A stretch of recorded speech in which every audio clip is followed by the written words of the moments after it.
Okay, sorry about that. Now it's recording.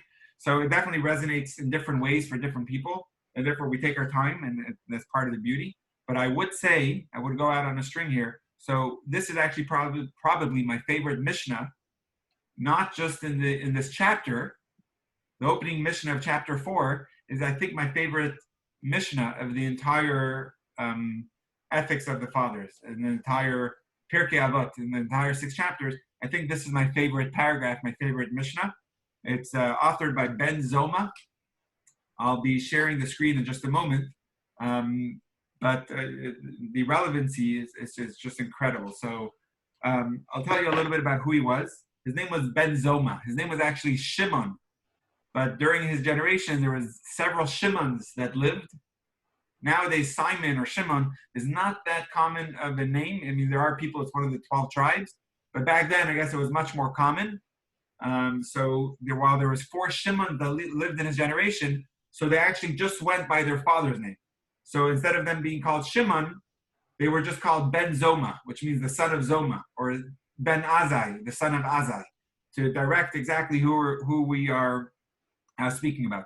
Ben Zoma, he was on an extremely high, lofty level, and he was one of the people that went into a famous story is that people went into an orchard, a pardis, which was more of a spiritual ecstasy experience. Only 4 people attained that level. Ben Zoma was one of them. So let's see what he says. And the reason why I wanted to give you that background is one of the things he says is how important it is to learn from every person.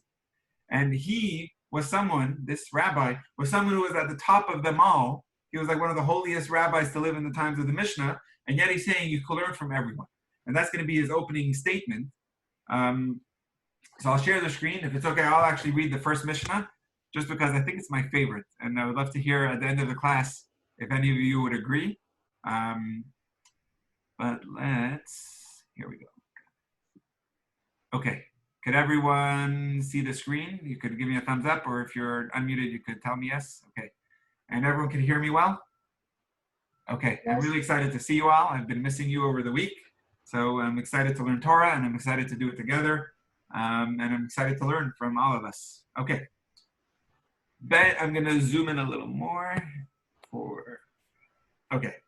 And, it's a long Mishnah. I think I'll break it up a little bit just to see. Let's see how it goes. Ben Zoma says, who is truly wise?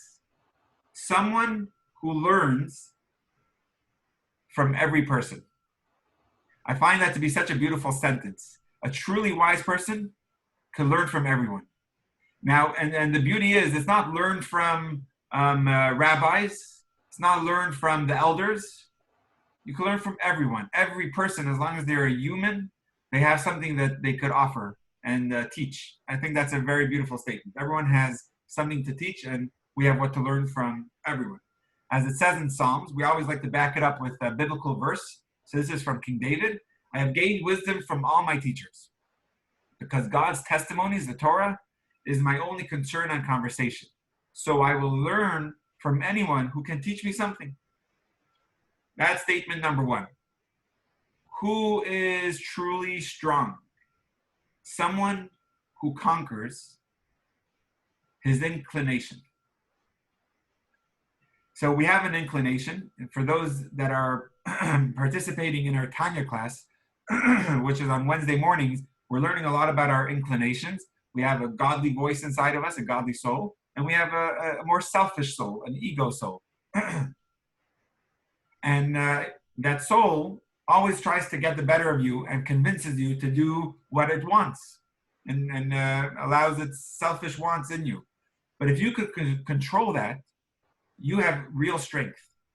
And, we compliment our children. We even have a book, I should have brought it. We read this, we have these beautiful Jewish books we read to the kids. One of the books is called, Who is a Gibor? A Gibor is the Hebrew word over here for a strong person. And a strong person is not someone who could lift, bench press, 200. A strong person is someone who is able to control their anger, their temptation, their wants. The Hebrew word is a Gibor, which is, I'm just circling it over here. That's a Gimel, Beis, and a Resh together spells the word Gibor. Let's continue. As it says in Proverbs, Proverbs was written by David's son, which was King Solomon. It's one of the 5 books he wrote of the Torah. Someone who can control himself and is slow to get angry is better than someone who is physically strong. And someone who controls his feelings is better than someone who conquers a city. And I love this statement because too often we get in circumstances when people start acting like children. And what in Yiddish, I don't know if any, I'm giving a Yiddish class also on Wednesday, and a Yiddish expression is that person, he's such a nar. A nar means he's so foolish. But literally a nar actually means a child. A person who acts childish is a person who can't control themselves. They just act on impulse. But when you grow and mature, it means you can control yourself. You can control your anger. And I think that's not being taught enough. I don't know if it's something that we have to focus on a little more. Anyway, I could go on and on about that, but let's continue. Who is truly rich? Someone who is happy with his portion. As it says in Psalms, when you are satisfied to eat food bought with money earned by the work of your hands and don't seek more than you have, you are fortunate, number 1, and it will be good for you, number 2. That's a double expression. So why would King David write a double expression? So the learning is the words "you are fortunate" refer to good fortune in this world. And the words "it will be good for you" refer to goodness in the world to come. And finally, the last statement of this Mishnah is also a beautiful one. Who is truly honored? Someone who honors other people. As God says, to those who honor me by honoring my creations, I will cause honor. And those who ridicule me by disrespecting my creations will be shamed. Each one of this, I'm sure each one of us could contemplate, could meditate, could share their experience and reflect on this. I think each one of these have incredible value. And I think hopefully you can understand why this is my favorite Mishnah out of all of them. Just to review the 4 basic statements of the Mishnah is from Ben Zoma. He says, a truly wise person is someone who can learn from everyone. A truly strong person is not someone who has physical strength. And by the way, there's a commentary here that says it's not just talking about physical strength in contrast to someone who can control themselves. It's also someone who's brave and courageous. That's also a strong person, but that's not truly a strong person. They could be brave and courageous, and that may be important. That's a good value. But a truly strong person is someone who could control their temptations, someone who could control their anger, their emotions, someone who could control their inclinations. And the final 2 was a truly happy person. I think this, out of the 4, I think this is my favorite. A happy person is someone who's happy with what he has, happy with their lot, happy with their, what's the expression over here? Satisfied, happy with his portion. And the final one is a truly honorable person is someone who honors other people. When you honor other people, you're honoring God, and that's truly an honor to you. Each one of these resonate with me. I'm excited to actually read this Mishnah. I jumped on the opportunity to start the class with this. Just my little reflections, and then of course I would love to hear from all of you. I just prepared some of my notes over here, and I have a Mishnah book that I'm also studying with. And I think Jolie actually ordered it as well. So Jolie, whenever you have a commentary that stands out, I would love to hear it. And I know, Debbie, you have another Mishnah book as well over there. Just one commentary that I think is important. It's interesting because there's actually a duality when it comes to being happy. We should be happy with our physical stature, meaning the car we drive or the bike we ride or the shoes we wear. We should be happy with and say, wow, look what I have, and be blessed. In a time like this, I was just bike riding with one of my children. We just got our bike spruced up for the spring, and we try to get out a little bit.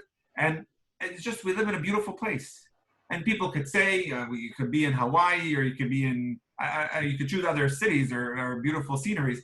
but I'm just so happy here. And you could contrast it with where other people are living. And that's a petty example, but it's more in physical things. You should look at other people and say, wow, I'm so blessed with what I have. But yet, and this is an important clincher here, when it comes to spiritual matters, you should never be happy with what you have. Never say, I'm satisfied with my spiritual stature and pat yourself on the back and say, good job. No, no, no, no. With spirituality, you always keep on growing. In physical things, they stop growing after a certain while. Spiritual things, we always need to increase and grow. And in fact, if you're looking at other people, you should say, I want to have more similar. I want to strive to make bigger inroads. So, and just to explain that in a nutshell, in physical matters, you should see what other people have and say, wow, I'm so blessed. I'm so happy with what I have. With spiritual matters, you should always be striving to grow and want to learn from other people and how to achieve and attain higher things. That's my little commentary. I could share more, but I'll open it up. Anyone else would like to share something? I have a question, Rabbi. Sure. For the word under the section, who is strong? He who is slow to anger is better than the strong man, and he who masters his passions. That's the word in my version. Yeah, he who masters his passions. I'm wondering, what is that word in Hebrew, in the original text? So, tell me again the English over there. Okay. I'm just going to find the right words. Because you said feelings, and then this says passions, and they're kind of the passions is more specific. And I'm just wondering, what is the spirit of the Hebrew word? What are we trying to master here? Yeah. So he who is slow. It's after the Proverbs. Yeah. It's in the Proverbs. He who is slow to anger is better than the strong man, and he who masters his passions is better than one who conquers. Aha, perfect. So the word over here, I'm going to read it. I'm going to follow it in the Hebrew. And you're right, there could be different translations to it. So thank you for that. I'm going to read it right here. I'm going to read the whole verse. Shenemar, which means as it's stated. Taiv. Taiv means like mazel tov. Tov means good. So taiv means good or better. Erech hapayim, which means someone who is slow to anger. Megibar, from a strong person. Umaishal beruchai, and someone who controls his spirit. Meloiched ir, from someone who could conquer a city. So the word ruach, which means a spirit, a lot of times it's used in a very positive thing. If you go to camp, there's a very good ruach, passion in a positive. But over here, the ruach literally means a wind or a spirit or a strong passion. So the word passion, and then over here we had, I think, like you said, feelings. So Rabbi, how do you learn the difference? The word is ruach? Ruach. Okay, now what's the word for feelings in Hebrew? Regesh. Okay, so what's the word for passions in Hebrew? So that's interesting. Passion could be either there could be a positive passion or a negative passion. Like a negative passion is called no, actually it would go both ways. A taiva, would means a desire and a passion. Yeah, I would say taiva would be the best. Then, Rabbi, with all due respect here to these translations, and of course I'm not questioning any of the wisdom, yeah. The word ruach is a much deeper translation. To master your spirit is a much deeper translation than to master your passions. Why? Or feelings. I think it's a richer feeling. Why? Because I think it implies to master something that you feel is your essence, difficult to master, to target it, to steer it in a way that's helpful, not harmful. I don't, because ruach is, I guess I'm not 100% sure of the use, but the only time I've ever heard it used is having to do with the spirit, your inner self. It was breathed into us. That's who we are. So that's why that word is important. I don't mean to nitpick. It just seemed, I feel like passions and feelings seemed a little lighter than what the intention was. Beautiful. Very nice. I actually think, listen, each and every one of us have passions. We should have passions. It's a very healthy thing. But the negative passions, they could be so hard to control, so hard to master, so hard to harness. So I see both. I see where you're saying that the ruach is more getting into the inner essence, And thank you. Yes, Marsha, Naomi. Um, I I don't know if I remember this correctly, but I've always thought of this as controlling our Yetzer Hara. Yeah. I thought that, I think it was translated that way somewhere. So it actually is translated in here. That's the what I was speaking about with Jolie was actually the verse quoted from Solomon. Over there it says the word ruach, but in the Mishnah, which is the Mishnah Ben Zoma is speaking. He says someone who could control their inclination, and then he brings the verse that says someone who could control their ruach is better than someone who could conquer a city. But actually, a line higher, I'm just going to hover over it with my magic wand over here. Hakovesh es Yitzro, which means someone who could control their Yetzer, right? Their Yetzer Hara, their inclination. Yeah. It's curious. Would an inclination be more the passion of someone, or would the inclination be more the spirit of someone? And that's what we've been analyzing. It's a very interesting. All of that has a very interesting part to it. Well, I think it's interesting that they don't say good inclination or evil inclination. It just says inclination, and I wonder why they make it vague that way. Uh-huh. Right. It should be more specific. Your negative inclination, because your positive inclination, you don't have to control, right? You should let that go freely. Or maybe, I'm just speaking out loud over here, maybe even your positive inclination, you have to know how to control it. There may be opportunities that are the right opportunities to share, and there may be opportunities where it's not, you have to control yourself and know that now is not your place to act all righteous in front of people. I know, let's say with family, that's actually the hardest place to, you want to be, you want to help and you want to share wisdom. You want to make sure that they're doing the right thing for the holiday or Shabbos or whatever. And sometimes it could be not the right place, and you have to control yourself. So maybe the inclination. I'm just going out here. This is my own commentary. I have not seen that anywhere, and I have to be a little careful. I'm on the record here, but that's. I guess maybe you can learn it that way also, because it's vague, like you were saying. Now, last question I want to ask on this Mishnah, and let's see, Shira and Thomas. I'll start with you. You're the first one under me in the video. Out of the four, which one would you say is the hardest one to attain or to strive for? Meaning, let me just explain the question. To really learn from people it could take patience. What can I learn from this person? And this is from every person. To really control your inclination could be very hard. To honor every person could also be hard. To be satisfied with what you have could also be hard. Out of the four, which one stands out? And you could speak either personally or you could just speak in world. Which one is lacking the most? Which one are we, out of the four, if we're going to focus on one, which one should we be trying to put up banners across? If you were to take a license plate and you had the choice of putting one of these phrases on it, a bumper sticker, which one would it be? So for me, I mean, I think they're all good. I like this whole paragraph here, but I think who is truly rich stands out to me. I think this is my perspective in my life right now. Yeah. And I mean, I've always been someone who's grateful, but I think we have a lot of people, there's a lot of greed in our society.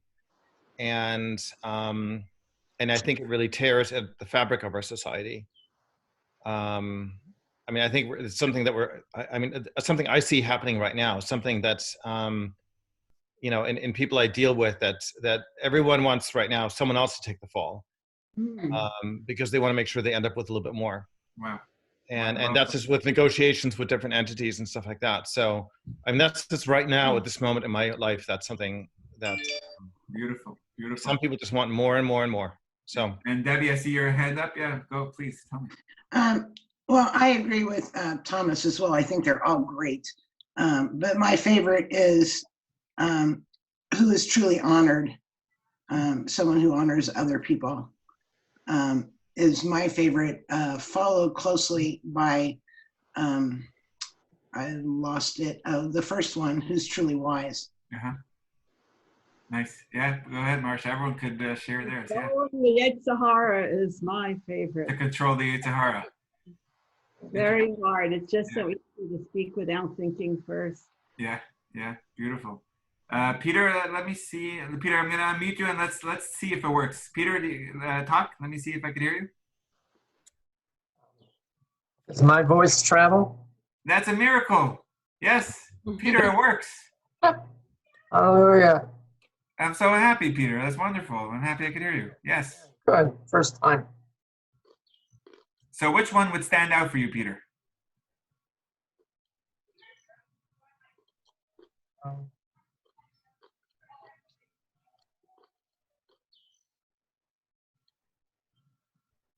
I don't know. They all have something nice about them. Awesome. Awesome. Good. And if I'm not sure, if, after the first class, I shared this PDF, and everyone is welcome to it, so I could email it to you. You could also buy the whole book. I have a few Pirkei avot books. This one was actually written for children. The text you're seeing is part of a bigger book that was written. My children have it, and it gets a lot of good use in our home. Actually, every Shabbos, I'll just tell you what happens in our home for Shabbos now. My children plan. Did I tell you this already in a previous class? My children actually plan with the Dina. They go through the chapter and they'll see which one they want to pick. And they make 3 plays. The children are the actors and they have props. And they act it out for me. And I have to guess what Mishnah it is. Ah, And also, not only have to guess it, I have to recite the whole Mishnah by heart. wow. So it's actually in the Hebrew. So it's a little shorter. But it's definitely good that it's a good class for me to have now. So I could, I know the chapter good enough that I'll hopefully be able to say it by heart on Shabbos afternoon. But these are great things to teach not only our children, but like for each of us to have, like Peter was saying, they all have an important message. Okay, let's continue. Unless anyone else has anything to share in this Mishnah. It seems to, yeah, can you hear me? Yep, yep. Okay, it seems to me that if you could conquer your spirit, you could do the other ones. That would be a result of So, that. interesting. When Mrs. Burgo and Marcia was shared that hers is controlling the inclination, controlling the Tahara, I thought that I'm wondering if that would include all the other ones. Yeah, I think it does. Interesting. I have to think about that. That's very interesting. Could it? Yeah, that's a good analysis. Thank you, Adrian. I just wanted to add one other thing.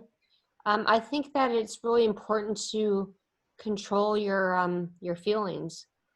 Emotional intelligence is very, very important, and it's needed in this world.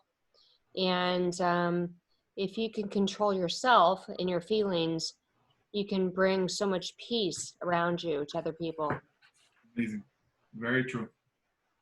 Thank you. And it's easier said and definitely hard to do, but that's the beauty of life. We always have our chances and opportunities and tomorrow to make it happen. Thank you. Okay, let's go to Mishnah 2. I'm going to zoom in a little bit. Peter, I'm so excited I could hear you. I know in the previous class we couldn't, and we worked hard on trying to get it. So I'm going to go straight to you to read Mishnah 2 if I can. Good. Yeah. Go for it.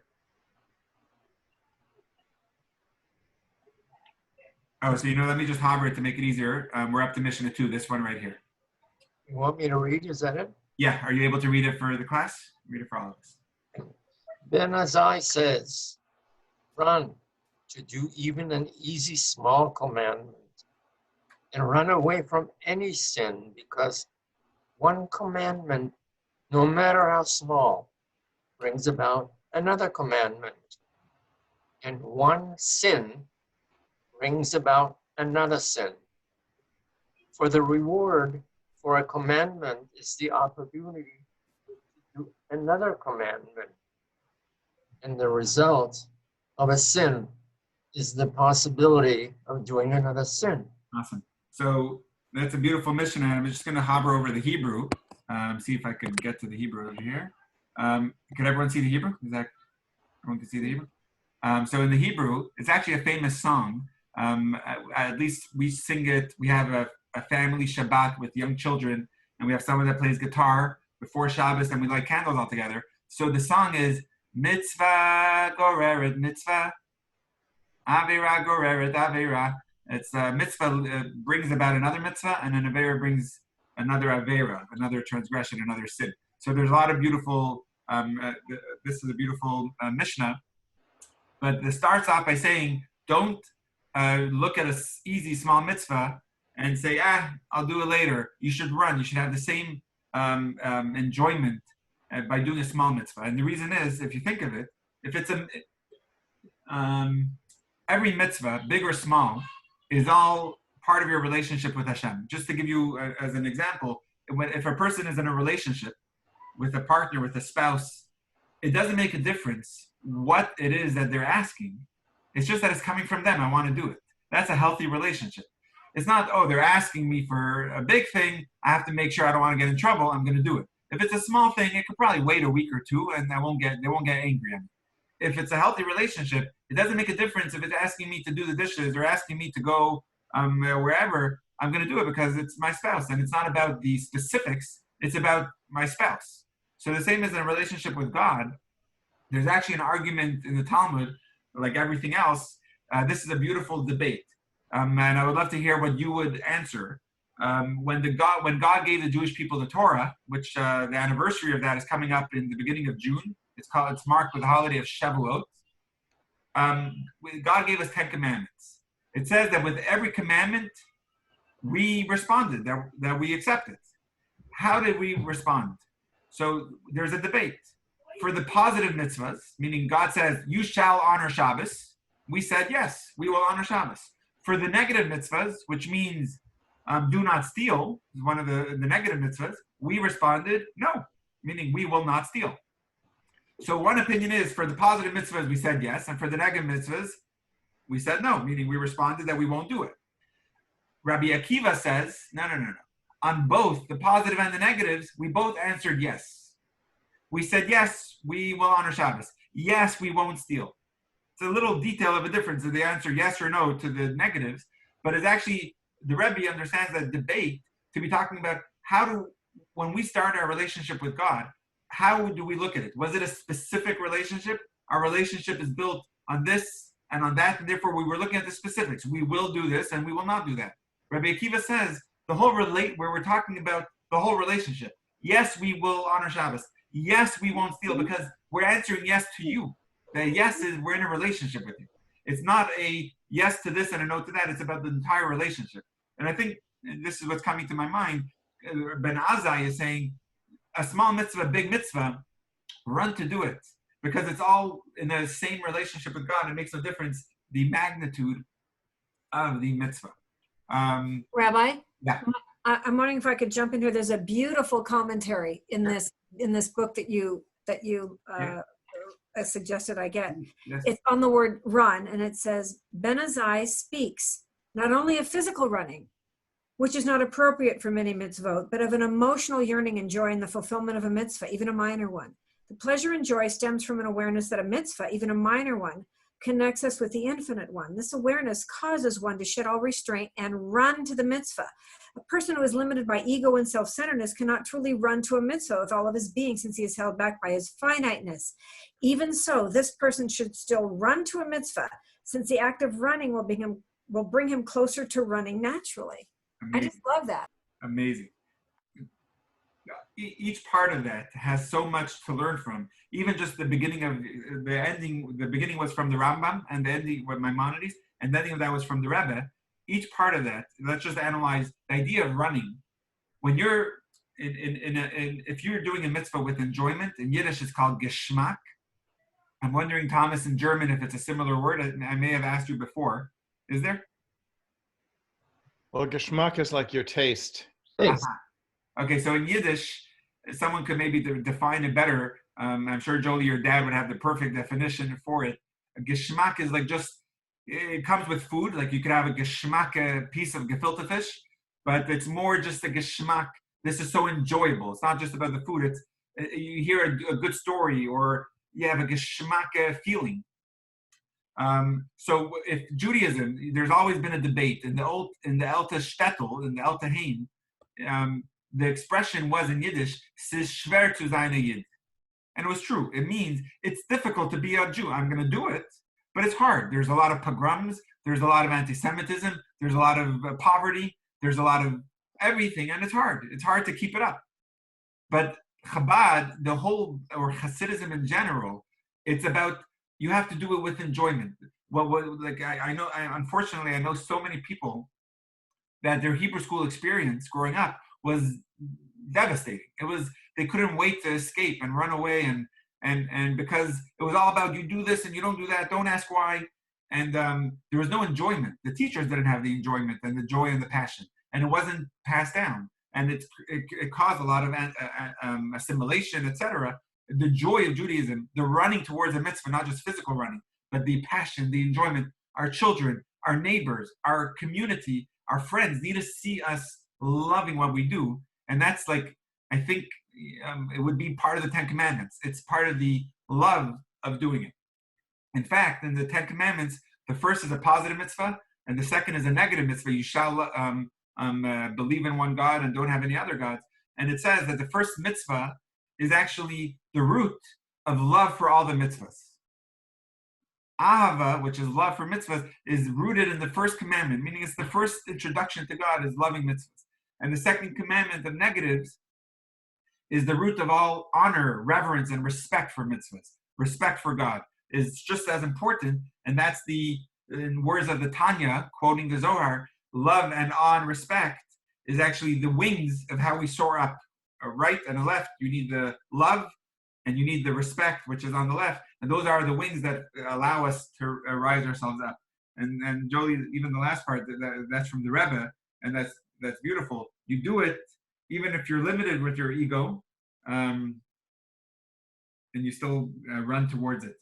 That's amazing. Awesome. Thank you, Jolie. All that is amazing. Okay, let's go on to the next Mishnah. I think I could focus on each Mishnah, and we could just go on and on, but thank you.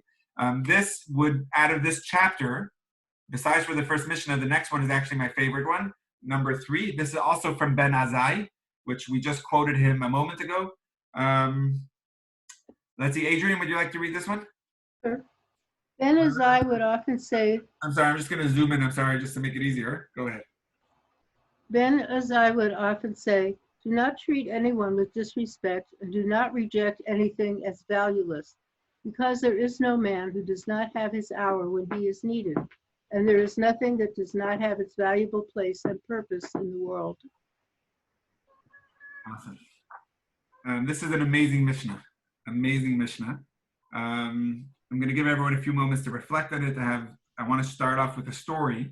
There's different stories about it. One is directly from the Talmud. Another one is from the Midrash, if I'm not mistaken. I'm going to start off with the story of the Talmud. They're very similar stories, but there isn't a person, do not reject anything as valueless, because there is no man who does not have his hour when he is needed. And there's nothing that does not have its valuable place. So I'm just going to start with this. There's no man that does not have his hour. And start off with just a small story of one of the great sages of the Talmud. His name was Rabbi Elazar, the son of Shamua. And Rabbi Elazar ben Shamua, he was once walking along the beach in near the Mediterranean in Israel, and he noticed a sorry-looking person. And this person, he survived a shipwreck. This was in the times of the Romans, and they were traveling to Israel. They would go back and forth, and he was a lone survivor of a shipwreck. He lost his clothing. He was naked, and he was weary, and he was begging for help. And he said, "I'm a descendant of Esav." Now, Esav or Esau was the evil twin brother of Jacob. They didn't really get along. Esav tried to kill him, and we know the story of Jacob having to run away, and that's where he had the 12 tribes were born. But he said, I'm your cousin. I'm a descendant of Esav, your cousin, your uncle. Give me clothing, give me help. It fell on deaf ears. Everyone laughed at him and said, you're a naked lunatic. Imagine now, a beggar comes and he smells and he's not pleasant. You shoo him away. The only person that helped him was this rabbi. His name was Elazar ben Shamua. And he gave him clothing, he gave him food, he gave him shelter. Years later, this beggar rose in power amongst the Romans, and he became a general of the army. And he ruled in his area that the Jews of this area are to be killed. And they asked him, what's the reason for this? And he said, because the Jews treated me with such hate. You don't follow your Torah. Your Torah says, clothe the naked, honor and feed the hungry. And you didn't do any of that. You're not really Jews. You don't really follow what's said. And Rabbi Elazar ben Shemuel went to plead on behalf of the Jews, and the general finally conceded, but he said, be very careful from now on. There's another story, and Jolie, if you're able to see it in the book that you have, there's another story that's taken from the Midrash that's very similar. This was what do you call someone who, a shepherd of pigs, I guess. I don't know if that's I don't know if he's a shepherd, I guess so, shepherd of pigs. And he smelled, and no one wanted to help him, and eventually he became the emperor of Rome. His name was, what's his name here? I can't pronounce it properly. Duclatinus. I don't know if it's different in Hebrew than in Latin, but he became the emperor and he wanted to kill all the Jews. A similar story. The point of it is, remember that every person has their hour. So don't say, I'm never going to need this person, let me just throw him out and disrespect him. Every person has their time. I want to just go a little bit deeper on this. The word in Hebrew for time is sha'ah. I'm just going to hover over it in the Hebrew. This word sha'ah, these three letters, means time. And there's one of the most fascinating short stories, and you probably heard it from me before. It's a very heavy story in the Talmud, Tractate Avodah Zarah, page 17a.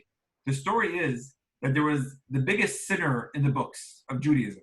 His name was Elazar, the son of Dordaya. And this Elazar, it says, there was no sin that he didn't commit.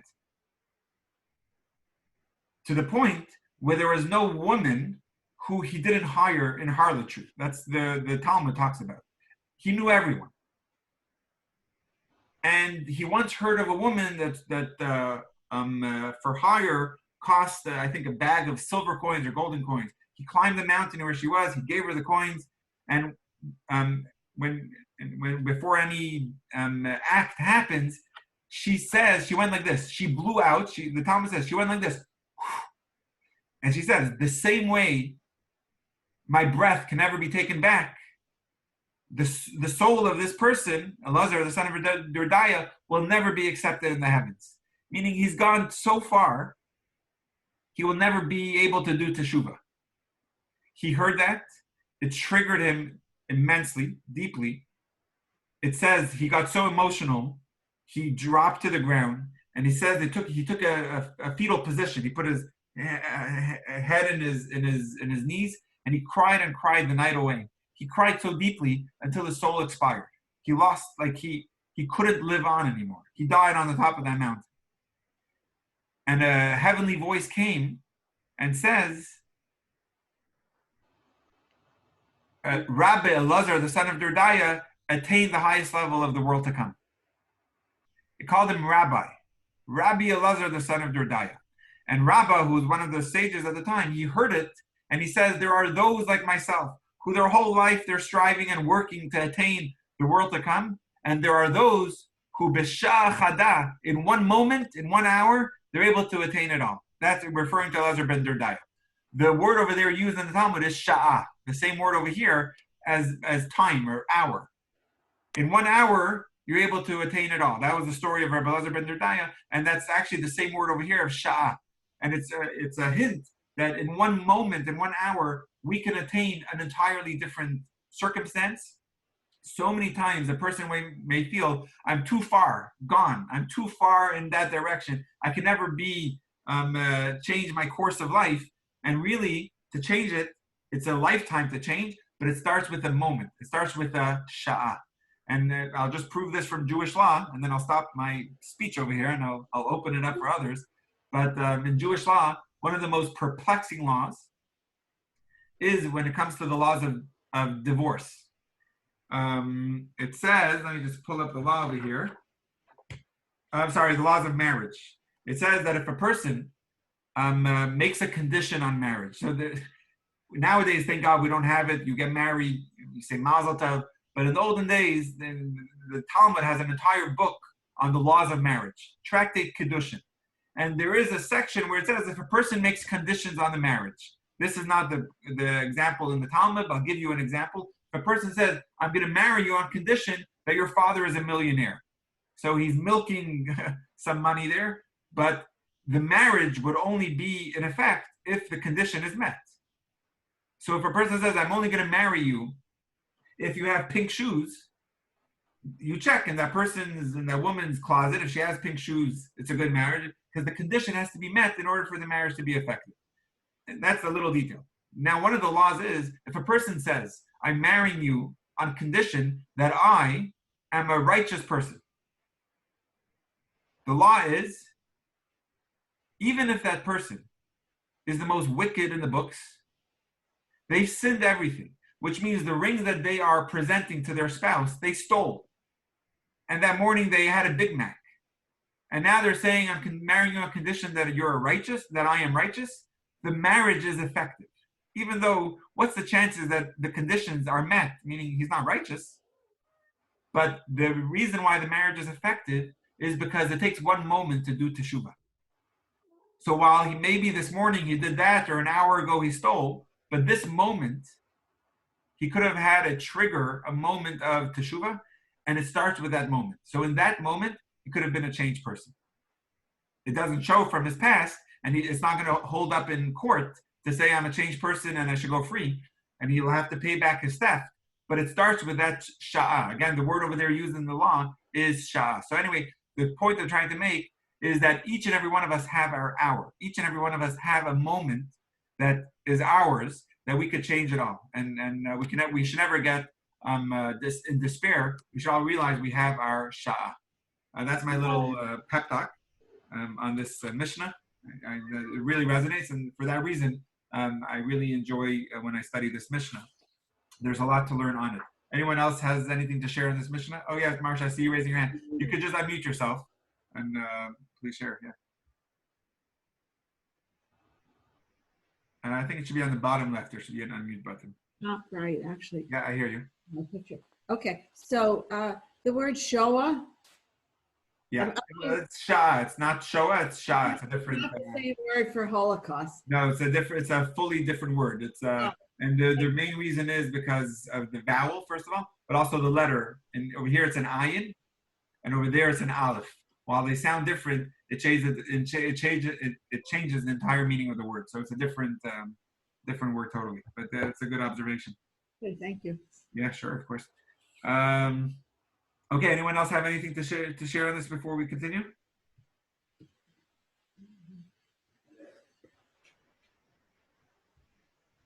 Okay, we will continue. Mishnah 4. Let's see, who's down there? Debbie, would you like to read Mishnah 4? And anyone could offer to read. I'm just going through the videos as I'm scrolling through the video chat. But Debbie, it's yours. Go ahead. Rabbi Levitas of Yavne says, be very, very humble, because although a person's soul lives forever, the expected end for his body, that which causes arrogance, is in the grave with worms. Rabbi Yochanan ben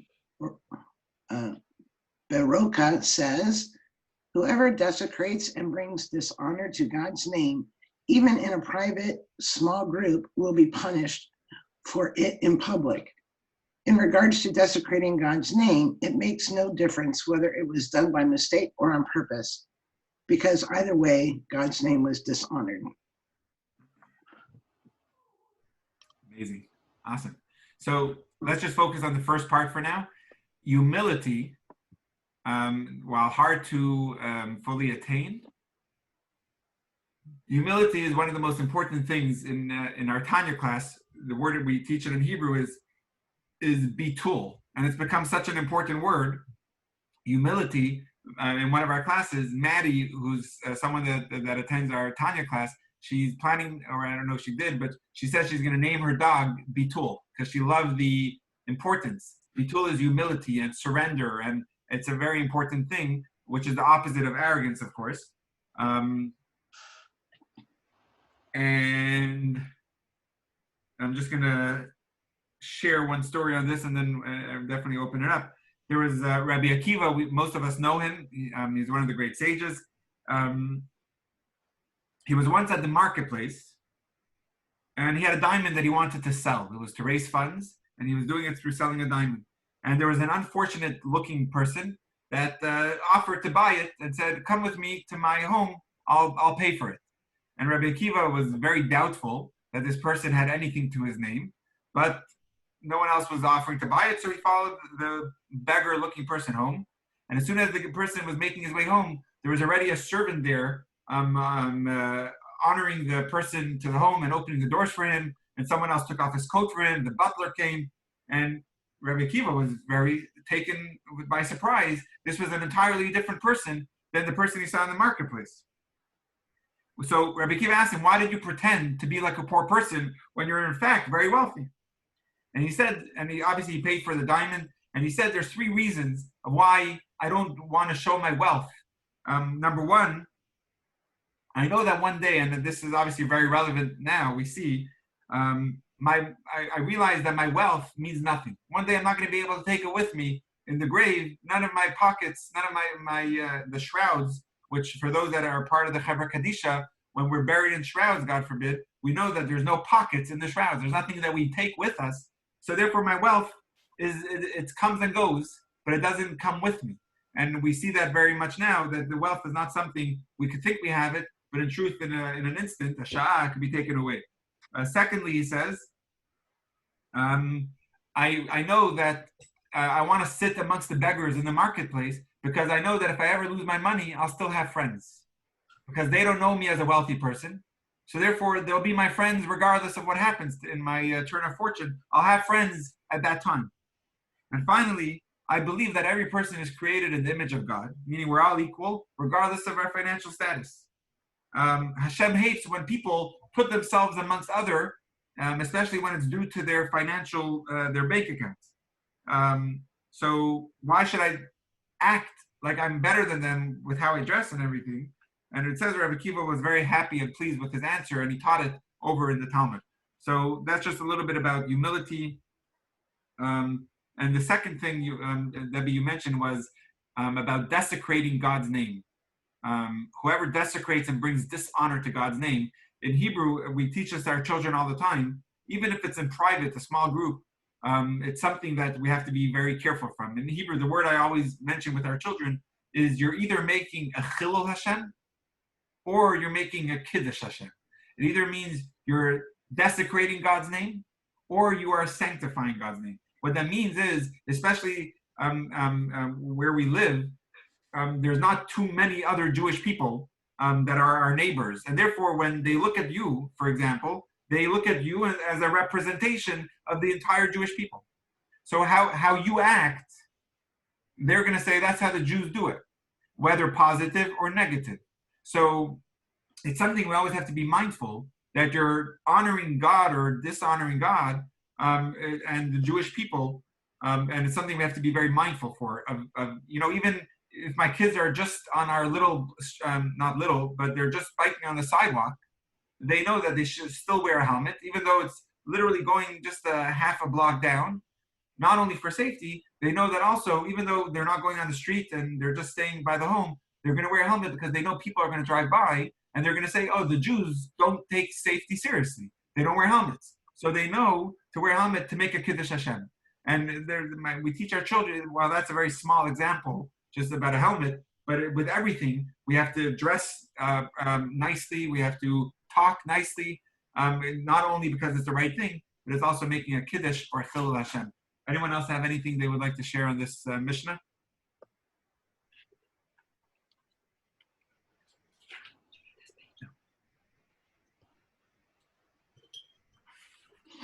I have a question. Sure. So I'm reading part of the commentary in my version, and it's talking about humility and gets into Freud. Does it say it says who's the commentary from? I always just love hearing the source.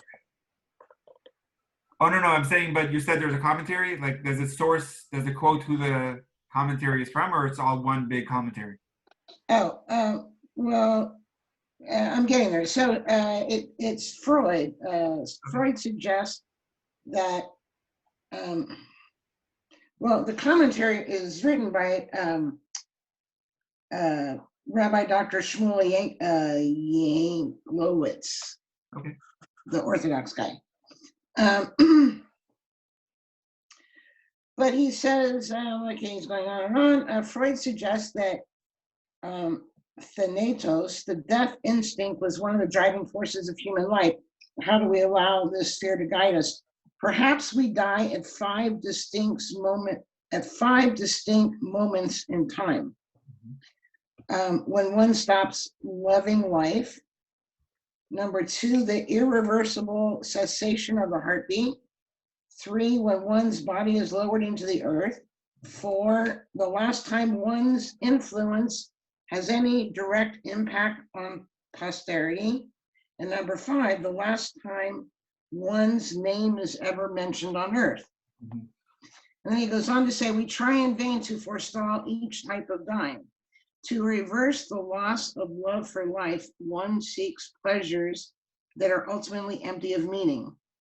To forestall the cessation of the heart, one obsesses over the physical health of the body. To deny the return of the body to the earth, one seeks material goods rather than love. To increase one's direct impact after death, one seeks unilateral control over legacy. And then the last one is, which is where my question is, to extend the time that one's name will be mentioned after death, one seeks to build a reputation based on ostentation rather than humility. But my question is, when somebody dies, we continue to mention their name. Well, I'm going to say all the time, but I mean, at least I do, but at least we do annually when we say Kaddish for them, we always mention their name. So I don't understand that. I'm not sure either, because definitely honoring their names, and you know, I'm planning to start a class on respecting our parents, and the honor and respect for parents actually continues after death, and part of why we say Kaddish is to show our respect and honor to them. So yeah, I would have to. I'm not sure. Just from hearing you, I'm agreeing with you that it's. I have the same question. I'm with you. Thank you, Debbie. Let's continue now. Mishnah 5. Let's see who would like to read. Marsha, would you like to read? Go ahead.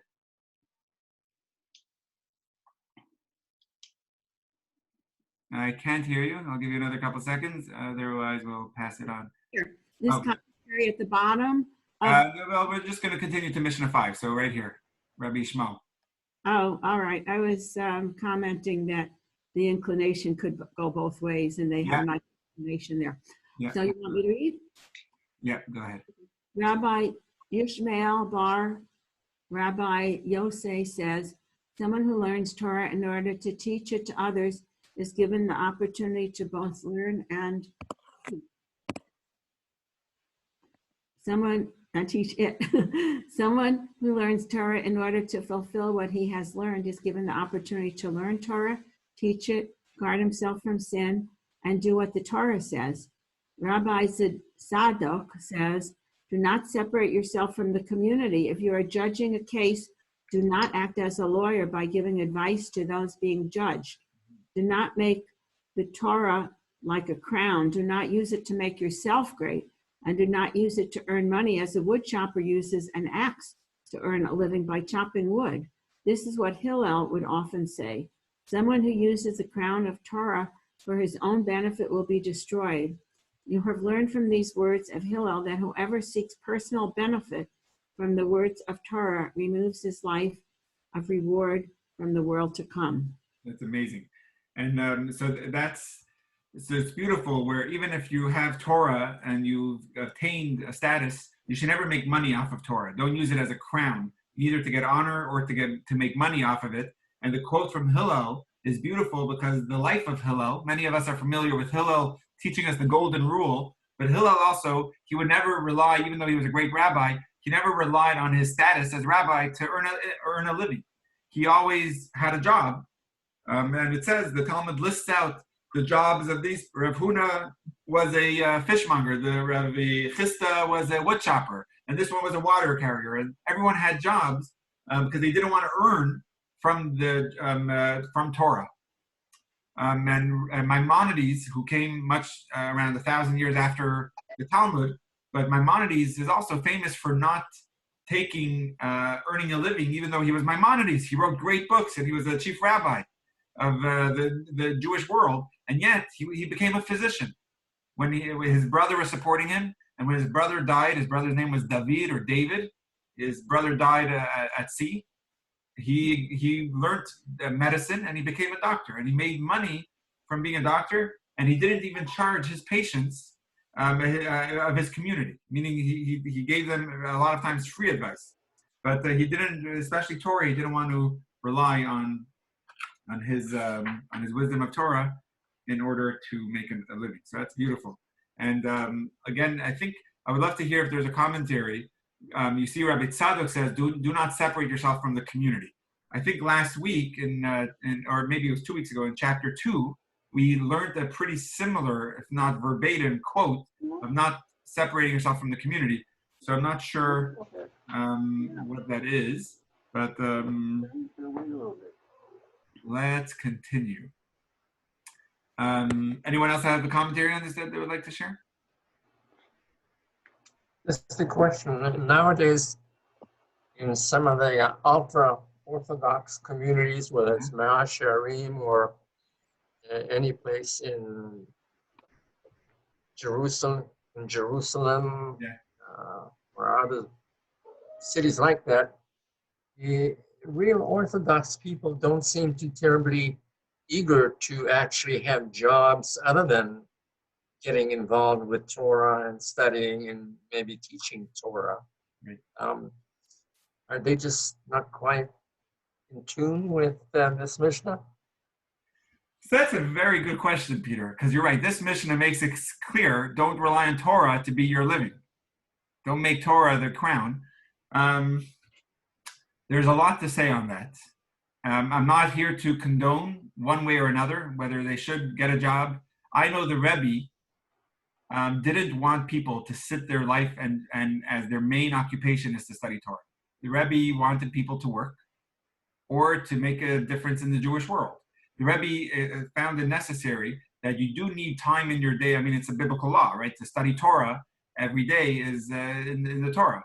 It says, "B'shachbecha uvkumecha." We say it in the Shema, when you go to sleep and when you rise up. You're supposed to be studying the Torah in the morning and in the evening. But to make that, over here specifically, Peter, I want to address just two things. Over here, it's specifically using Torah to earn a living, meaning using Torah as your excuse at making a job. What the people in Mea Shearim are doing, We hate them. what the people, I think, it's a good question, Peter. I'm trying to. Oh, that's so cute, Adrian. Is that your cat with you? Your cat wants to study. I didn't realize that was a cute noise. I was wondering where that was coming from. And it's a good Mishnah. There are communities, and you don't have to go all the way to the ultra-Orthodox in Jerusalem to find it. In cities like Lakewood, which is a small town in New Jersey, my Adina's sister, younger sister, lives there now, and her husband is a dentist. But in their city, there's a lot of people that they study Torah, and they're supported by their father-in-law, who's so happy that they have a son-in-law studying Torah all day. It's not the Chabad way. The Rebbe wanted us people, us Hasidim, to, on the contrary, your job is to make a difference. Go be rabbis and make a difference in the Jewish world and teach it, rather than just study. But the reason why I'm struggling in the answer is because there is something beautiful for a minor amount of the people to be full day studying.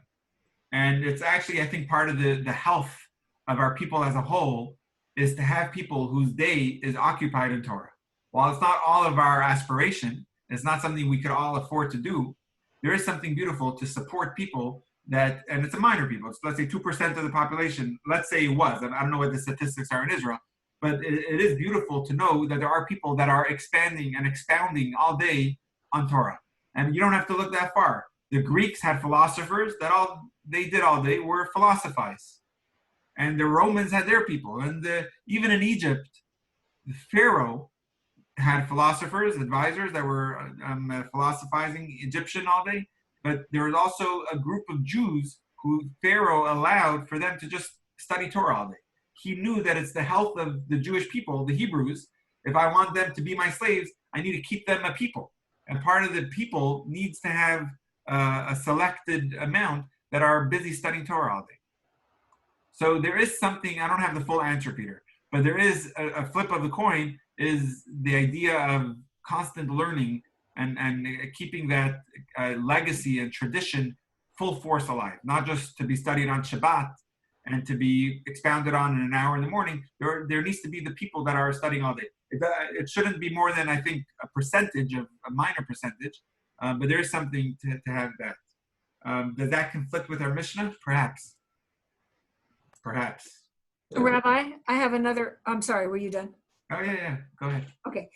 I have another thought about that particular part of the Mishnah. I read it completely differently, although, and I'm not arguing, Rabbi Shneur Zalman has a complete commentary about. He's the first Chabad Rebbe, Rabbi Shneur Zalman, the Alter Rebbe.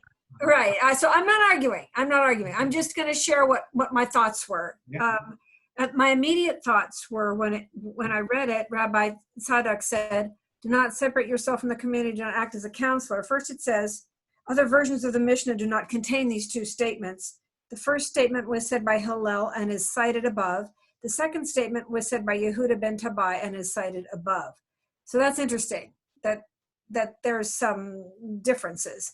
But the other, my point was, it says, do not act as a counselor when sitting as a judge, do not make it, the Torah, a crown for self-aggrandizement, which is interesting. And then it says, nor an axe with which to cut.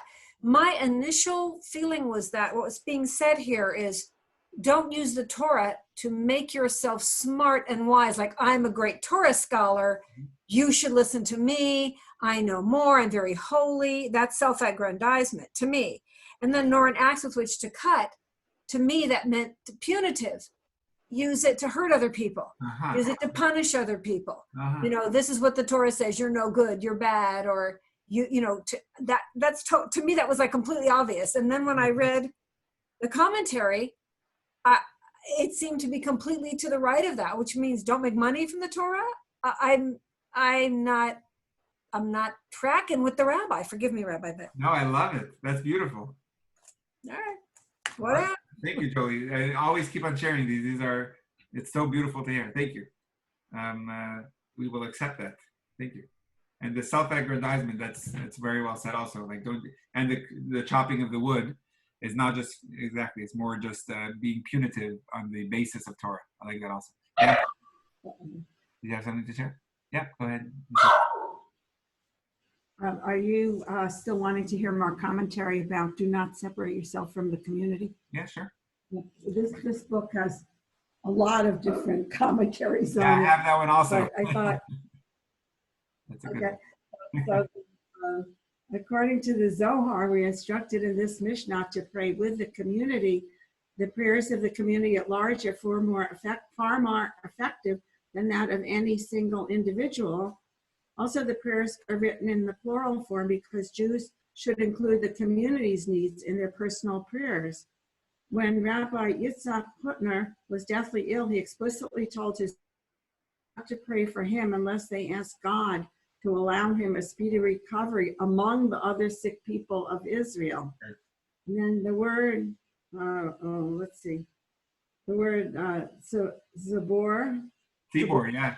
Zabor is an acronym for Tzadikim, the righteous, righteous, and then Banonim, average people, and okay, the three kinds of people. Yeah, and I'll actually pull that up over here. If I'm just going to hover over the word Tzibur is an acronym of a tzaddik, the Beinani, and the Rasha. Tzaddik is the righteous, the Beinani is the intermediate, the average, the in-betweener is the Tanya word that we use, and the Rasha is the weak person. That's a beautiful commentary. It's yeah, well said. All right, let's try to squeeze in one or two more, and we'll call it a night. Disparate types together. Okay, who else would like to read that didn't read? Shira, did you read it? I read already, but if you'd like to, I can read again. Okay, sure, go ahead. I'll Go read. ahead, Peter. Oh, go ahead, Peter. Did someone else speak up? No, you're going, Peter. Mishnah 6. 6. Rabbi Yosei says, whoever brings honor to the Torah is himself honored by other people. Whoever brings disgrace to the Torah is himself disgraced by other people. So this is a tricky mission. I wanted to expound it with everyone because I'm open to understanding it a little deeper. Peter, we could give everyone a few moments to reflect on it. How would you understand? What's Rabbi Yossi's wisdom in this statement? Like, what is he conveying to us? Like, simply, like, what does it mean? I'm trying to understand it, and I don't have an answer, so I'm just listening and thinking. So we could be quiet or we could speak. Whoever has something. Just because someone honors the Torah, why does that mean that other people honor him?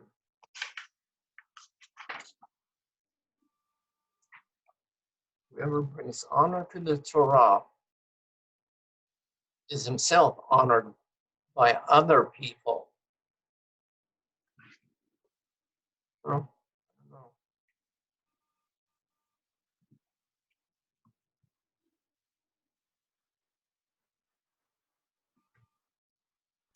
I don't know. What does griot mean? So briot is over here is translates people, but literally briot means creation. Like in the first word of the Torah is Bereshit bara. Bara means created, right? In the beginning, God created. So the word briot, which is the Hebrew, that's good. Adrian, you're able to see the Hebrew. That's awesome. Briot means creation. And actually, the way the Rebbe understands this, we're not talking about specific people that we're honoring or being honored by. It's anyone, meaning if you bring honor to the Torah, he himself is honored by briot, by everyone, because you're explaining the Torah in a way that they could understand. Anyone else have something to share on this Mishnah to understand it? Well, if the Torah is the blueprint of creation, then you honor it, you honor creation.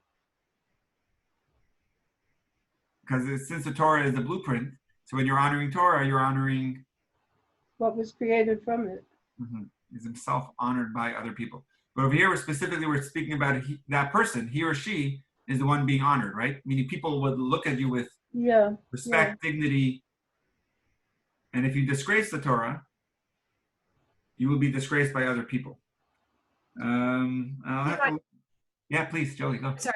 I was thinking, what does that look like to honor the Torah? It doesn't mean we just go around and say, I honor the Torah. It means we're acting in a way that's honorable toward the Torah. So for example, if you're our example, Rabbi, let's just say a very specific example, you obviously honor the Torah in your lifestyle, in your teachings, in what you do with your life. We're all trying to do our best to do that. But when we see you do that, for example, a simple example, that we will then honor you. There's an automatic human response to honor somebody who is honorable, unless you're just a very kind of not aware creature. But it's observable that we honor those who seem honorable, both in religion and in politics and in philosophy and scholars. I think that's basically what this is. That's stunning. So let's say, it's funny to hear a rabbi say this, but let's put the Torah on the side. I think the same lesson could be with anything. If I have my values and I honor them, people will honor me and respect me for it. They will honor that and honor me for it. But if I'm keeping on flipping, and to these people I say it this way, and to those people I say it that way, that person doesn't even have any self-respect. Other people are not going to respect him, knowing that he doesn't have any, not convictions, what's the word I'm looking for? It doesn't have any, I'm not sure what word I'm looking for. Maybe integrity. Integrity, thank you. That was the word, thank you, integrity. So the same as with Torah, and this is very interesting. When someone, I walk to shul, now for 7 weeks I haven't been doing it, but when I walk to shul, and Shira and Thomas walk to shul, and they walk even longer than I do.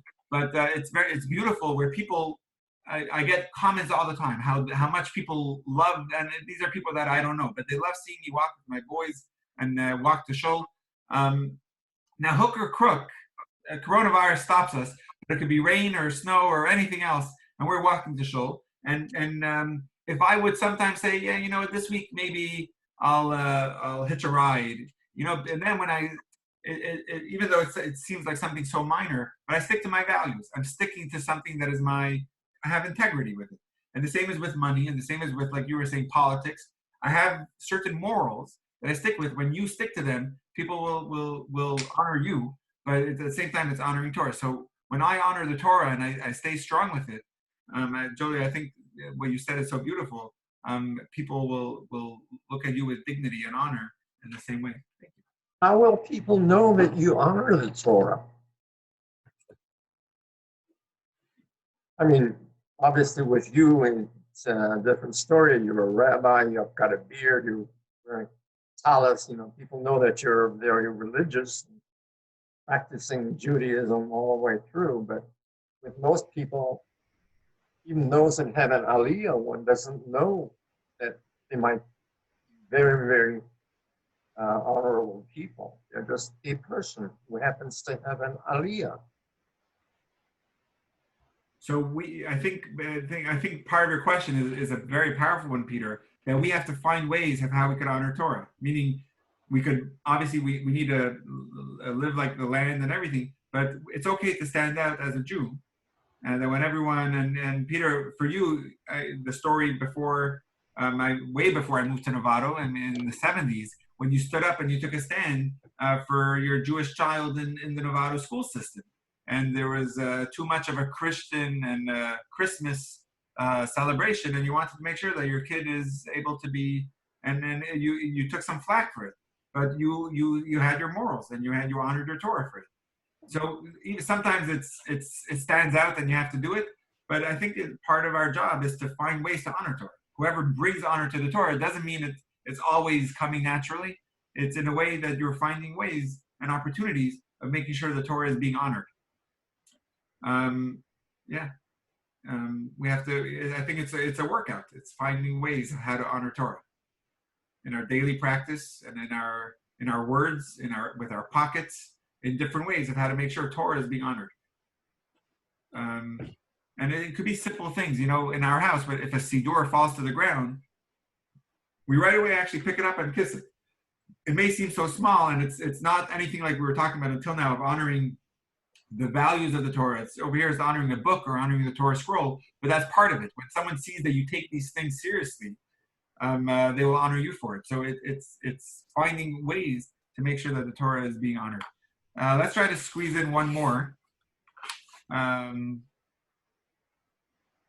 There's a lot of good ones. It's going to be hard to. Are you going to go until 9 o'clock tonight? We're actually going to be done, in the next 2-3 minutes. We went a little overtime. I try to finish by 8:45 actually for this Pirkei avot. I know everyone has a long drive back home. It's dark, so.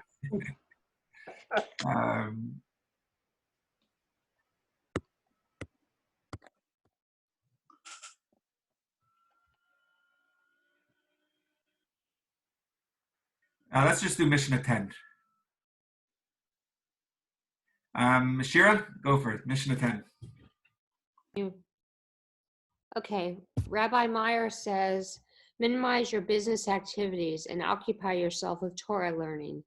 Be humble before every person. If you neglect Torah learning due to business matters, you will find many other excuses to neglect Torah learning. Whereas if you work very hard to learn Torah, despite any difficulties, there is much reward to be given to you. It's an awesome Mishnah. So our mayor is one of the great sages. Actually, whenever there's a Mishnah without any author, the natural default author is going to be Rabbi Meir. And minimize your business activities and occupy yourselves with Torah. So it's a beautiful thing. Obviously, a person needs to have a business, and Peter, like the way we were talking about just moments ago. But at the same time, when you're pulling all-nighters, make sure the Torah is not being neglected. And I'm curious to see what's the blend, like how do these statements, I'm just wondering if in one missionary he's trying to throw in as many statements as he can, or if there is some flow between minimizing your business and being humbled. I didn't look at any commentaries on this. Let's see what footnote 4 says. Did anyone not read and would like to read? Anyone's welcome to read. I don't, I'm not going to call on anyone specific. So I'm going to read footnote 4 then. Some people occupy themselves only with Torah, and others engage in business. Each type has its advantages in serving God. A businessman who learns a lot might feel greater than both types, because he has both advantages. Such a person must be especially careful to feel humble before everyone, Torah scholars and business people alike.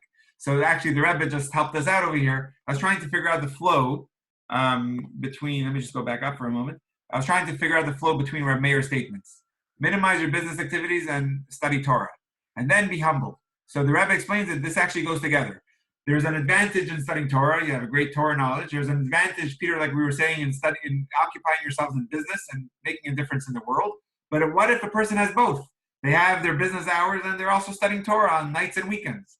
So they may feel very good that they accomplish both at once. So in that person, you need that extra statement of be humble. That's where the flow comes into the next statement. Beautiful. Okay, there's a lot more to study. I think we're only halfway through the chapter. I think we could go for a round 2 on each chapter and still have some amazing things to study. Just for a moment, unfortunately, with several of us, I've had to, whenever I talk to someone, Vivian, we had this conversation, unfortunately, rather recently. Whenever we have a conversation about passing and death, I quote them actually from the last Mishnah of this. Actually, an interesting one is right here. Do not try to calm your friend as soon as he becomes angry. And finally, do not comfort him while his dead relative is still lying before him. It's actually one of the laws. Actually, I mentioned this to Vivian rather recently, that Shiva, which is the 7-day mourning period, actually doesn't begin until the deceased is buried. There's no comfort words that you could actually share to a person and that they could accept while their dead person is still with them, is still not buried. So that it's actually a Jewish law that we don't comfort until the deceased is buried. That comes from here. Do not comfort him while he's dead. But I was actually meaning another one, Mishnah in 22. It's a very important one. I'm just going to read the lines over here. Those who are born, hold on, let me go a little further. I'm just going to skip to it.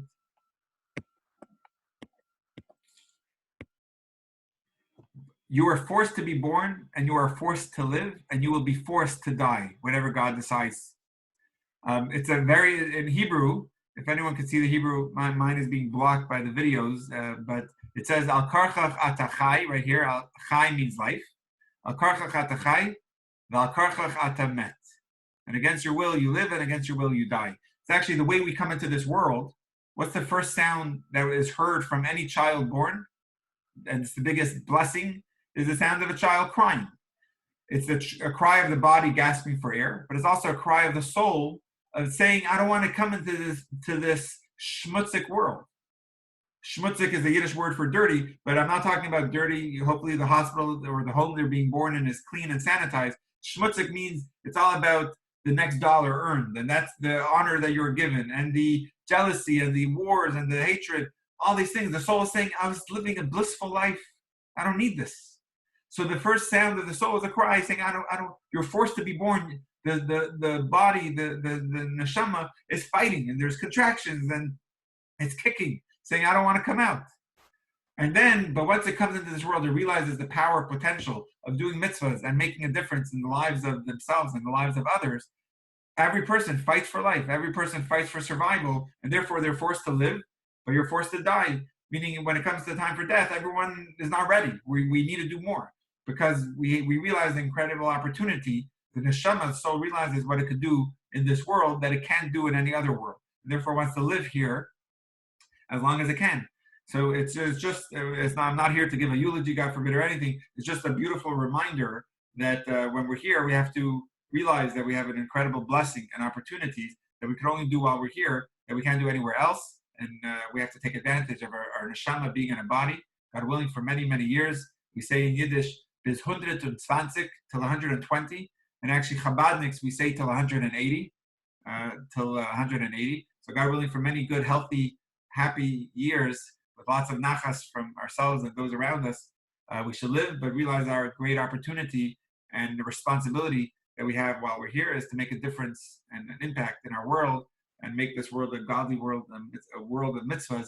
And we're doing this right now, that even though we can't be together physically, yet we're still learning Torah together. We're enhancing our lives.